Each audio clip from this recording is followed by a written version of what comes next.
you ever hear the tragedy of Darth Plagueis the Wise? Darth Plagueis, one of the most iconic scenes in all of Star Wars, certainly generated a lot of interest. In the movie, it's just the Sith legend according to Palpatine, a story the Jedi wouldn't tell you. The legend of Darth Plagueis was certainly interesting as a story on its own. Back when Star Wars was ruled by the rightful King George Lucas, stories based on everything would be fleshed out in great detail. One of these stories being, of course, Darth Plagueis. Now, I am the sort of person who wants to prove I know everything there is to know about Star Wars, because either critics are incredibly ignorant, or they are the most pretentious fake fans I've ever seen, who act like they know everything when in fact, they know nothing! You lose! Good day, sir! Given I do not want to repeat the mistakes of my Star Wars Visions video, we'll be reviewing the Darth Plagueis novel by James Luceno. Released in January 2012, months before George Lucas sold the rights to Disney. Join me as we explore the legend of Darth Plagueis the Wise.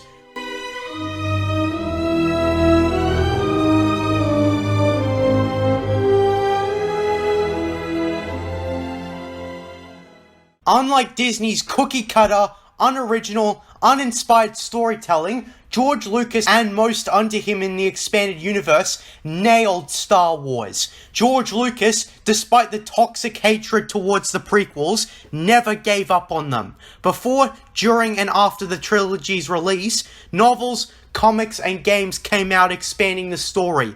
Of course, prequel haters, without reading them, make the criticism that the novels or whatever explain what's going on in the prequels and that George is a bad filmmaker, blah blah blah blah blah blah blah. The thing about prequel haters is that they use everything about Star Wars against George Lucas. The original movies, saved in the edit. The prequels, horrific abominations. The expanded universe, cleaning up and explaining the plot hole-ridden mess. Like the people who say that the expanded universe was 90% garbage without reading a single book, they're now making assumptions based on the universe. Now, I'm probably never going to read the Disney novels again, because not only am I not invested in the Star Wars Disney universe, but they're all pointless given they are open to retconning by movies and shows. So what's the point in reading them? Like, you could argue that Heir to the Empire is overridden by the prequels, but it's not like they scrapped and ignored them. Characters and events in stories relating to Thrawn were recycled and reused in new stories. Heir to the Empire is where George got the name of the Empire's capital, Coruscant, but Disney's doing nothing of the sort. So what's the point in reading them if we get nothing out of them, since Disney generally disregards them? If there's high enough demand, I'll probably rip into the Aftermath trilogy, but the novels I want to cover in the future for now is the Darth Bane novels, the Thrawn trilogy, and perhaps some of the prequel novels, and of course, the Revenge of the Sith novelization, because more of my favourite movie is a good thing. So back to my original point, Darth Plagueis is not a story that explains the sequel era, it expands on it. Like, I always get the impression that people complaining about plot holes in the prequels go on and on about how this isn't explained and that isn't explained, but I always get the feeling that they don't actually care to know. Like, the people who say they don't understand why the Separatists are leaving the Republic obviously didn't watch The Phantom Menace, and they think that's the Star Wars movie they can skip, which is fucking stupid. I kinda get a feeling a lot of the time that people are questioning things that they want very specific answers to, when it's impossible for a 2-hour movie to do that, and they ask question after question, not because there are any plot holes, but because they want to make George Lucas look like a lazy bum for not explaining it, when he absolutely does. Most, if not all, the questions in Attack of the Clones are answered by its predecessor, The Phantom Menace. Questions people have about The Phantom Menace are actually explained and people didn't catch on, or are not important or plot relevant. Shit about why the Trade Federation takes orders from Palpatine are not important. That is the sort of thing that would be elaborated on in the novelization. Plus, given what is explained in the movie, easy inferences can be made, like how Palpatine is a powerful Force user and has a lot of influence in the political world, and it's shown that the Trade Federation has a place in the Galactic Senate. I'm not telling you not to question it because I can't explain it. I'm telling you not to question it because it's not directly important. I think everyone who criticizes the prequels has unrealistic expectation that it's going to explain absolutely everything, when it doesn't have time to, and it doesn't need to explain the specifics of absolutely everything. How Padme became queen is not important. So how this relates to Plagueis is that the novel expands on what's there and discusses specifics on the prequel trilogy. Why do the Trade Federation take orders from Palpatine? Well, the specific explanation is that Palpatine was the one who got Newt Gunray into his position in the first place, and has incredible influence in making things go right for him, and Newt Gunray decided to work for Palpatine to get more benefits from the Sith Lord. This explanation expands on what I said about Palpatine having influence in the political world. So a conclusion can easily be drawn, but people decide not to for whatever reason. Anyways, maybe I should start talking about the book. Darth Plagueis tells the story of the titular Sith Lord, as described by Palpatine to Anakin in Revenge of the Sith. Given how well written the story is, I'm convinced making Plagueis a real person, rather than a story the Jedi wouldn't tell you was the right move. So much is expanded on in the Darth Plagueis novel, stuff we'll get into soon enough. Darth Plagueis was written in the age of peak prequel hate. With hindsight, it was all blind hatred based on some idiot's faulty perspective. So telling a story with big stuff like midichlorians wouldn't be easy with all the blind hatred. James Luceno himself, according to my research, didn't like midichlorians. Although who's willing to bet that opinion was 100% influenced by the internet. What I'd like to discuss about the expanded universe is that Lucas played a sizable role in many stories. It was Lucas that requested that Luceno make Darth Plagueis a Mun, the species seen in Attack of the Clones. One thing I have to say about the novel is that I recommend playing Knights of the Old Republic 1 and 2 before reading this novel, because this novel goes into the ideology of the Sith and other concepts and characters referenced in the games. Like even Darth Nihilus and Scion get a brief mention back to back. The way I listen to this story is through an audiobook on Audible. This video is not sponsored. I was too lazy to go out and read a physical book on a piece of paper. First thing I have to say is that the narrator was very expressive and was well cast for the voice of the audiobook. Maybe the narrator should voice Darth Plagueis if he ever appears on any on-screen media instead of one of the Megatron voice actors. Our story begins by throwing us at the end. Palpatine has killed his master, and we get a very first taste of the writing style. A lot of questions are made and answered. The story hooks us in by setting up questions, all of which are answered at some point in the story.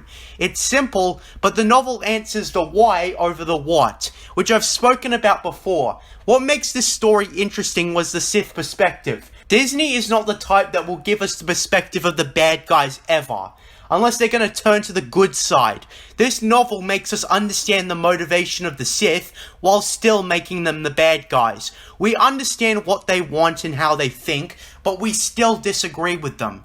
Plagueis feels like a real, yet rotten person. The first thing he does in the story is lure his own master, Darth Tenebrous, into a trap and kills him. Like what was done generations beforehand, but this time, he intends to be the Sith who will finally eliminate the Jedi and rule the galaxy, but Darth Tenebrous, before his death, made sure that his apprentice would not be able to see his own death that would happen in the future. Plagueis intends to be the ruler of the galaxy, but of course that would never be. I love that this novel establishes a lot about the universe. Like when Plagueis kills Tenebrous, he is stranded on the world, so he hikes to a starport across the planet and stows away on a ship. When the crew discover him, Plagueis, despite knowing who he is at this point, gives the impression of a mysterious entity, one that confuses the crew as to who he is exactly. When he decides to attack the crew, they mistake him for being a Jedi, as the Sith are thought to be dead for millennia. This is a piece of subtle world building that the galaxy knows very little about the Sith or the Jedi, given there are little distinctions made about them to the average person. This sequence of him being a stowaway was not just to establish this, however. He also encounters one of the main characters, 114D, who reverts his loyalty to Plagueis once he kills the crew he once served. Which is kinda weird because I would have expected him to be non-compliant, although that's just a gripe I have with the story. We learn that Plagueis goes by the name Higo Damask publicly, and is heavily aligned with the intergalactic banking clan, which elaborates on how Palpatine gives orders to the businesses in the Separatist Council. With that being said, the story, despite being 14 hours long, at least the audiobook was, there wasn't any filler, which is proof positive that if Darth Plagueis can make a story without filler, why can't any of the Dave Filoni miniseries? The time and pacing is well handled. The novel utilizes its time well because it's never dragging stuff out, and the story is continuously interesting. Like, soon after Plagueis returns to his homeworld, he learns that his master had trained another apprentice, which is surprising to learn. Of course, Plagueis overcomes the second apprentice, and his body is used for experiments, which brings us to a big part of the Sith Lord's character. Given he intends to be the Emperor, he's not concerned about passing on the Banite Sith legacy, as he is preserving his own legacy. He wants to learn the secrets of immortality. Plagueis is considering looking at the Force in a scientific sense, using the midichlorians to try and figure out how to keep himself alive indefinitely. Another gripe I have with the story concerning this is that Plagueis is described by Palpatine to have kept the ones he cared about from dying, but there isn't really anyone Plagueis cares about other than himself in this story. I was expecting for a character that Plagueis knew that he cared about, perhaps a close friend, a wife, or a colleague, but there isn't really much on that account. I mean, it does touch on his parents a bit in a flashback, and how Tenebris influenced his birth. The reason I say this is because I was expecting Plagueis to be not entirely self-centered, that although he's a Sith, he had a small amount of care for specific others, but we don't really get that, and I was kinda disappointed. You could chalk that up to Palpatine making up parts of Plagueis' story, but I wanted a contrast between Plagueis and Palpatine, where Palpatine is a bottomless evil, and Plagueis has at least some redeemable traits. Speaking of Palpatine. Palpatine is a big part of this story, and the character was certainly done justice. We get introduced to a young Palpatine, and we are given a lot of insight into his outlook, given his early interactions with Plagueis before he swears allegiance to the Sith. Palpatine discusses how much different he is to other people, and how much he despises his father, thinking of him as an arrogant fool, and the rest of his family being sheep to his father, and thereby fools as well. I was trying to find any information on Ian McDiarmid's parents, so I could use their pictures as stand-ins for Palpatine's parents, but of course I had no luck. We also get a look into what Palpatine thought of the Jedi. What I love about this novel is that it answers a lot of questions about Palpatine. So, for example, he hated the Jedi even before he became a Sith, just for different reasons. He despised the Jedi because they wasted the power they had on lesser beings, that they pandered to the Senate and the Republic and did nothing with the power they had except to try and use self-control. It's interesting to see Palpatine in this way because we always think of him in his Sith Lord status. I also remember a remark where Plagueis sees Palpatine has a natural talent for politics, but has no interest in it. Perhaps one of the most dramatic scenes in the novel is when Palpatine snaps, confesses his hatred for his father and vice versa, and murders his entire family. And I love that how in the audiobook, Anakin's Dark Deeds was playing. I can't play it because of copyright, but hopefully you know which track I'm talking about. I have to say that Palpatine's dad is an awful father. Although it's hard to tell if he's actually an awful dad, given our main source of who he is comes from Palpatine. But he isn't very likable given Palpatine's separate discussion with Palpy's dad. This also ties into how Palpatine despises his first name, Sheev, and prefers to just go by his surname. Thus why everyone in the prequels refers to him as just Palpatine. Very clever. Palpatine, once he murders his entire family and their bodyguards, contacts Darth Plagueis, who tells him no one will find out about his involvement in the murders of his family, and finally recruits him into the Sith Order. I adore the part where Plagueis tells Palpatine that if he wants to join the Sith, he will kneel before him and swear his allegiance to the Sith. From that point on, that is where the novel increases in intrigue. The greatest strength of this novel is telling the Sith perspective. Plagueis discusses the Sith ideology and how they see the Jedi clear as day. He tells Palpatine that the Jedi are weak fools who use the Force for ungrateful beings, while the Sith use their power for themselves and beings who are strong enough. Their philosophy is that the weak deserve to die and the strong deserve whatever they can take. They argue that this is just nature, the way of the universe. I can only imagine how Plagueis and Uncle Ben would converse with each other. I mean, I think we can agree who the better mentor is. We learn the ruthlessness of the Sith as we get a scene of Plagueis torturing Palpatine, telling him that he will come to hate him, and it will fuel his power and hatred. Of course, the relationship between the two is toxic, not one for productive positivity.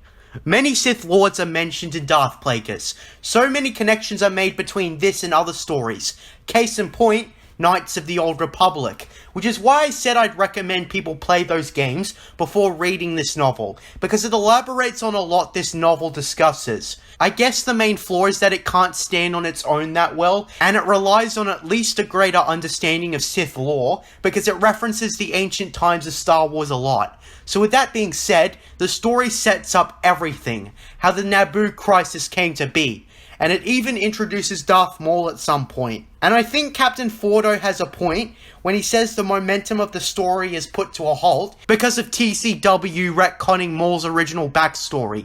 Given I didn't look into Maul's backstory that much, it didn't bother me as much as it would Captain Fordo. But this part of the book kinda highlights the issue with Dave Filoni's show. Of course, I'll get into this when I get into reviewing the Clone Wars, but there is another issue I have with this novel, although this time it isn't James Luceno's fault. After reading Darth Plagueis, I can better understand the issue. Given Darth Maul's Dathomir background overwrote his original Iridonia background, Luceno had to change the novel in accordance to TCW. So with that being said, we are given insights into many characters. We get information on the monarch that came before Queen Amidala, and how Palpatine became a senator. I love democracy. And interestingly, we learn that it was Darth Plagueis who influenced Sifo Dyas to try cloning an army on Kamino, and this highlights the Sith's massive influence on others. Dooku was also given a sizable role in the story. The definite highlight of the novel is seeing all the film characters expanded on, giving the prelude to everything. I think this might be one of the most important stories in the expanded universe, given it expands on so much, and gives interesting insights into character. By the remaining chapters of the novel, the events of The Phantom Menace play out, and it was fun going alongside that movie. We see how Plagueis almost met Anakin Skywalker, and how after the Battle of Naboo, Palpatine gets Plagueis drunk and tortures him to death using Force lightning. We hear his evil as shit monologue about how Plagueis was too trusting, and how of course, he could save others from death, but not himself, before finally killing him.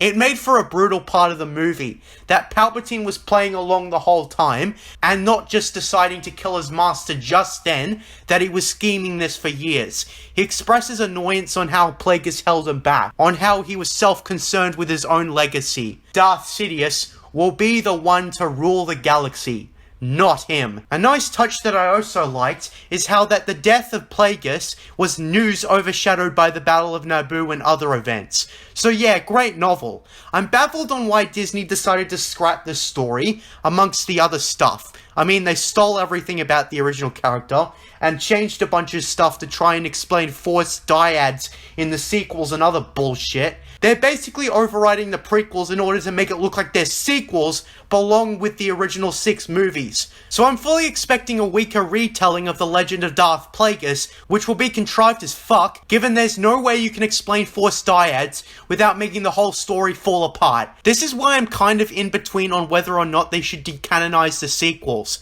Because let's face it, They're fucking horrible. They cannot coexist with George Lucas's movies, and now they're probably gonna butcher this story soon. I wouldn't be surprised if they get James Luceno to write it again, but this time, he's just going to be stuck in a dead end and writes a roadkill of a story. I wouldn't put it past them.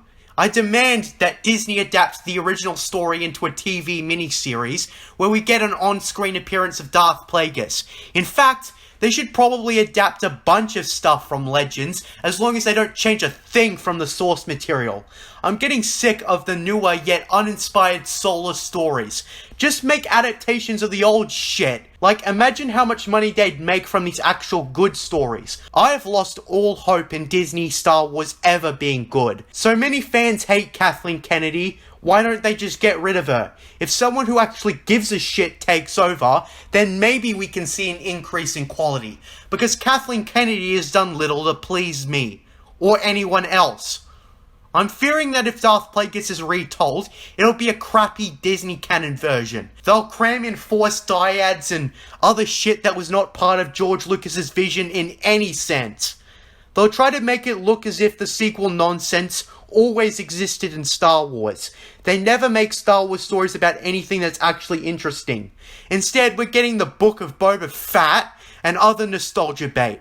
Well, I wish Star Wars novels were more like this one. Even the good ones don't have the same punch as this one, and I think we all know why. What I despise is that Disney, despite having deeper pockets, can't replicate the quality of the old stuff. We haven't even got something that's close to feeling like the weakest of the OG6. Well, back to the novel itself. Thinking about it, and talking with other people, the novel does have some issues, like sometimes disregarding the rule of two. While Darth Venomous made for an interesting plot point, it's kind of silly that the rule of two is being ignored a lot. Also, a buddy of mine who read the book pointed out how Plagueis and Palpatine weren't as discreet as they could have been while hiding themselves from the Jedi. But other than that, this is a rock-solid story. What I respect about the old stories is regardless of their writers' opinions on the prequels, they didn't just toss them aside in their expanded universe stories.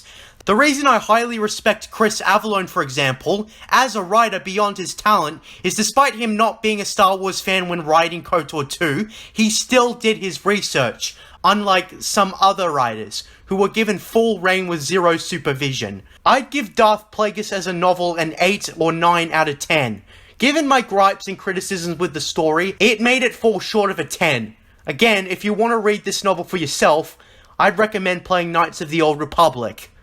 I'm JJ Plagiarisms. And until next time, what are stories about mystery boxes? We found you hiding, we found you lying, choking on the dirt and sand. Your former glories and all your stories, dragged and washed with